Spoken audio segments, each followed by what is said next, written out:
All right, guys, this is definitely a reason why I do these videos and take pictures and communicate with the customer. So I'm going to go through a couple things. First off, I saw a couple of you guys in the comments that are like, well, any reputable shop will never take pictures and blah, blah, blah. That's just not true. I'm sorry. The reason I do this is for a specific example that this bike has, and let's run through it. So this video is two things for me. So first of all, customer comes in, drop this off. He just bought this from Mint Motorcycles.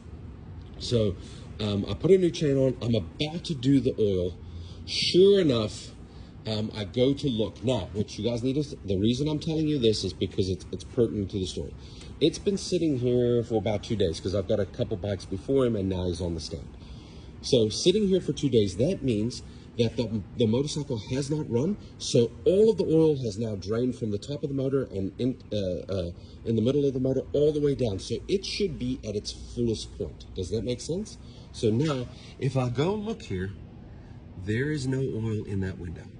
So what that means to me is that this oil change, the previous one, was not done correctly. Now, the first thing that I want to talk to you about, when you're buying something from somebody, do not trust unless they have receipts. So if they say, hey, I went and changed the oil last week, cool. Or hey, I did the oil myself last week, cool.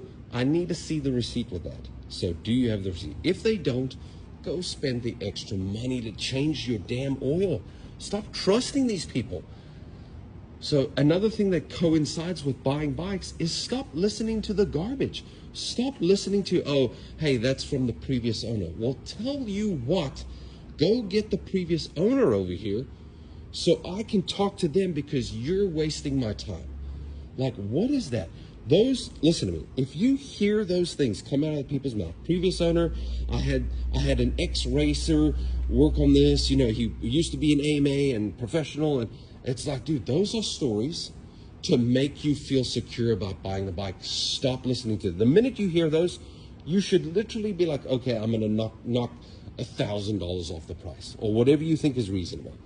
I just get frustrated because they're pampering you to buy the bike that may have issues, and most of the time they do. Like if you come buy a bike from Motor Bros, I'm not going to say anything. I'll say, hey, this, look over the bike and I'll walk away.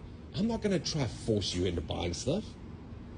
And then the second reason is the reason why you guys mentioned is I take pictures to communicate with the customer, because if something happens, I did an oil change, did everything right, something goes wrong, and let's say it was the valves or something, and then they'll be like, it could have been the oil change.